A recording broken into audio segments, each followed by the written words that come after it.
Hello everyone, आज हम लोग देखेंगे डिज़ाइन फिलॉसफी, जिसमें पहली डिज़ाइन फिलॉसफी है वर्किंग स्ट्रेस मेथड। इसका बेसिक एजम्पशन है that material behaves in A linearly elastic manner.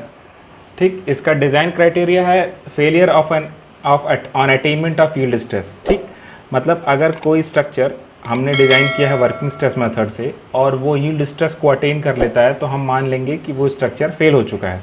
ठीक, आइए देखते हैं stress strain curve of mild steel, इसमें समझते हैं। ठीक, ये मटेरियल है हमारा ज़ीरो से लेके हम ज़ीरो स्ट्रेस से लेके हमने इस पर स्ट्रेस अप्लाई करना शुरू करते हैं हम। ठीक, यील्ड स्ट्रेस हमारा होता है सी डैश पॉइंट पे। ठीक, तो यहाँ तक हम स्ट्रेस अप्लाई कर दें तो मटेरियल में कोई दिक्कत नहीं होगी। ठीक है, या अगर हम ये कहें कि अगर हम इस स्ट्रेस तक पहुँच जाएँ तो हम मान लेंगे कि मटीरियल फेल हो चुका है। ठीक है, up to yield stress material behave करता है लीनियरली। ठीक, इसलिए इसका बेसिक एजम्पशन होता है कि material up to yield stress linearly behave करना ही चाहिए। ठीक है, और इसमें होती है नेक्स्ट परमिसिबल स्ट्रेस, जो होती है एक रिड्यूस्ड स्ट्रेस, मींस उसे हम वर्किंग स्ट्रेस भी कहते हैं। परमिसिबल स्ट्रेस होता है maximum value of working stress. ठीक, ये यील्ड स्ट्रेस को हम कुछ एक फैक्टर ऑफ सेफ्टी टाइम्स अगर हम रिड्यूस कर दें तो उसे हम परमिसिबल स्ट्रेस कहते हैं। ठीक, वर्किंग स्ट्रेस हमेशा परमिसिबल स्ट्रेस से कम ही अप्लाई होनी चाहिए। अगर वर्किंग स्ट्रेस परमिसिबल स्ट्रेस से ज़्यादा अप्लाई हो जाएगी तो स्ट्रक्चर को हम फेल्ड एज्यूम कर लेते हैं। ठीक है, और इसका कोड है हमारा IS 800 1984, जिस कोड में हमें वर्किंग स्ट्रेस डिज़ाइन फिलॉसफी के बारे में सारी कंडीशंस दी गई हैं और कैसे डिज़ाइन करते हैं, सारे डिज़ाइन क्राइटेरिया उसमें लिखे गए हैं। ठीक, नेक्स्ट देखते हैं लिमिटेशंस क्या हैं इस मेथड के। Many other factors of failure are not considered here. मतलब कि कोई स्ट्रक्चर फेल करता है सिर्फ उसका एक कारण नहीं होता है कि वो यील्ड स्ट्रेस को अटेन कर चुका है। ठीक है, उसके बहुत सारे फैक्टर और हैं जो उसके फेलियर में काउंट करते हैं, जैसे क्रीप, श्रिंकेज, रेसिडुअल स्ट्रेस और सेकेंडरी स्ट्रेस जैसे टेंशन और कंप्रेशन। वो भी बताते हैं कि स्ट्रक्चर कब फेल करेगा, उसकी क्या कंडीशन है। वो सारी चीज़ें इस डिज़ाइन फिलॉसफी में काउंट नहीं की गई हैं। ठीक, और ये वाली डिज़ाइन फिलॉसफी हम नॉन लीनियर मटेरियल्स के लिए अप्लाई नहीं कर सकते हैं। जैसे हमारा एल्यूमिनियम एक नॉन लीनियर मटेरियल है। ठीक, उसका स्ट्रेस स्ट्रेन कर्व कुछ ऐसा बनता है, एक कर्व्ड शेप का, तो इसके ऊपर हम अपना ये वर्किंग स्ट्रेस मेथड अप्लाई नहीं करते हैं। ठीक, अप्लाई करने का अगर है हमें, और इसकी एक लिमिटेशन है कि हमें इस कर्व को स्ट्रेट लाइन एज्यूम करना होगा, तब हम इस मेथड को अप्लाई कर सकते हैं। ठीक, मीन्स स्ट्रेस, इसकी एक लिमिटेशन ये भी है कि जो यील्ड स्ट्रेस है इसके बाद भी स्ट्रक्चर हमारा फेल होता है अल्टीमेट स्ट्रेस पे। मीन्स 410 मेगापास्कल पे हमारा माइल्ड स्टील फेल होता है, लेकिन हम क्या कर रहे हैं, हम फेलियर कब मान ले रहे हैं, 250 मेगापास्कल पे, जो हम अंडर यूटिलाइज कर रहे हैं उस मटेरियल को। ठीक, और जो फैक्टर ऑफ सेफ्टी हम इसमें यूज़ करते हैं, it doesn't have actual measure of factor of safety. Means जो फैक्टर ऑफ सेफ्टी हमने बता दिया कि सपोज करिए हम generally factor of safety 1.5 use करते हैं, लेकिन ये 1.5 कहाँ से आया कैलकुलेट होके और क्या प्रोसीजर है इसको कैलकुलेट करने का, इसका कोई प्रॉपर डिमार्केशन नहीं है हमारे वर्किंग स्ट्रेस मेथड के कोड में। ठीक, एज़ पर डिज़ाइनर और एज़ पर ओल्ड कन्वेंशंस हमने उसको 1.5 एज्यूम कर लिया है। ठीक,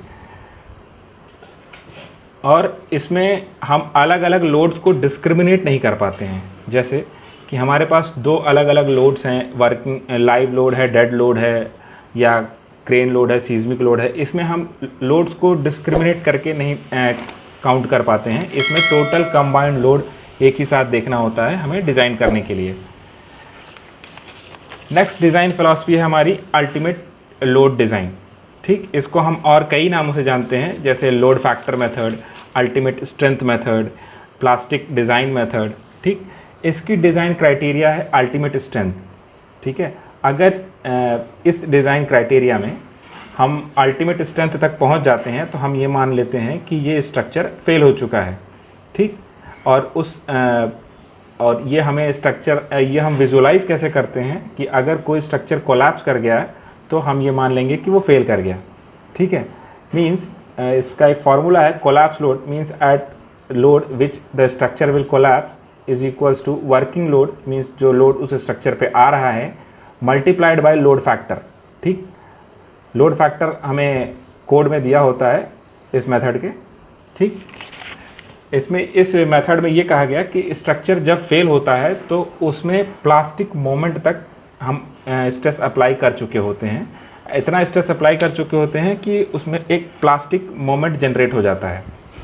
ठीक, सपोज करिए एक बीम है हमारे पास और हम उसके ऊपर स्ट्रेस लोडिंग करते हैं।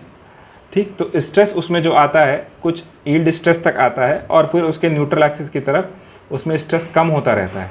ठीक है, तो ऐसा तो हमारे इलास्टिक एनालिसिस में होता है या इलास्टिक डिज़ाइन मेथड में होता है। ठीक, अगर इसी स्ट्रक्चर के ऊपर हम और स्ट्रेस अप्लाई करें, ठीक है, तो जो टॉप फाइबर है वो तो यील्ड स्ट्रेस में ही रहेगा, क्योंकि उसके ऊपर अगर हम और स्ट्रेस अप्लाई करेंगे तो स्ट्रेन इसमें बढ़ जाएगा as compare to this, means C dash to D हम मूव करने लगेंगे, लेकिन अप्रिशिएबली हमारा स्ट्रेस नहीं बढ़ रहा है, सिर्फ स्ट्रेन बढ़ रहा है। ठीक, तो और हम अगर नीचे और लोडिंग करते हैं तो पूरा जो सेक्शन है बीम का जो हमारा पूरा सेक्शन होगा उसमें क्या होगा, पूरे सेक्शन में न्यूट्रल एक्सिस तक हमारा यील्ड स्ट्रेस स्टोर हो जाएगा।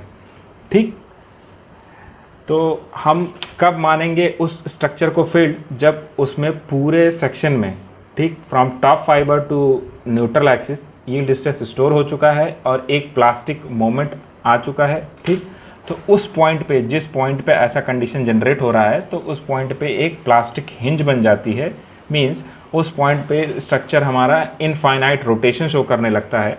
ठीक, तो collapse mechanism occur at that point where the maximum stress is concentrated. ठीक है, जनरली ये प्लास्टिक एनालिसिस हम यूज़ करते हैं बीम डिज़ाइन करने के लिए। ठीक है, अगर स्ट्रक्चर हमें बीम डिज़ाइन करना है तो हम ये प्लास्टिक एनालिसिस मेथड यूज़ करते हैं।